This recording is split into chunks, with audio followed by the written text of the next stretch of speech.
આજે તો મને મળી ગયા મારા મિત્ર. હેલો ગાઈસ, સ્વાગત છે તમારું મારા એક નવા બ્લોગમાં. અને આપણે નિકુલભાઈને આવી ગયા ને બધા સાથે એક સેલ્ફી લઈ લીધી. અને પછી અહીંયા તો નાના નાના ભૂલકાઓ ગલી ક્રિકેટ રમતા હતા. અને છોકરાઓ એટલા મસ્ત ટેલેન્ટેડ હતા કે આમાંથી મોટા થઈને એક પણ મોટો ક્રિકેટર બનશે જ. અને પછી એવી ક્રિકેટ રમતા હતા કે છોટા પેકેટ બડા ધમાકા. અને પછી તમારે આ ટીમને જોવી છે તો એ આ છે ટીમ. અને જો આ વખતે આપણા ગામમાં ટુર્નામેન્ટ બહાર પડે તો આપણે તો આ જ ટીમને ઉતારવાની છે. અને પછી અમે આવી ગયા મારા મિત્ર ત્યાં જમવાનું હતું ત્યાં. અને પછી અમે બધી તો ઊભી ગયા પીરસવા માટે. અને પછી જમવામાં તો કંઈક એટલી આઈટમ છે.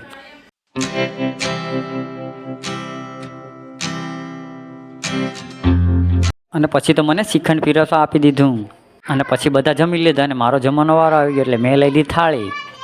અને પછી મને મળી ગયા મારા પરમ મિત્ર પ્રતાપભાઈ. એને આપણે ઊભા રાખીને થોડોક વાર્તાલાપ કરી લીધો. અને પછી નિકુલભાઈ તો ફ્રી ફાયર રમે માંડ્યા. તો આજનો બ્લોગ અહીંયા ખતમ. તો મળીએ પાછા મિની બ્લોગમાં. ત્યાં સુધી ટાટા બાય બાય.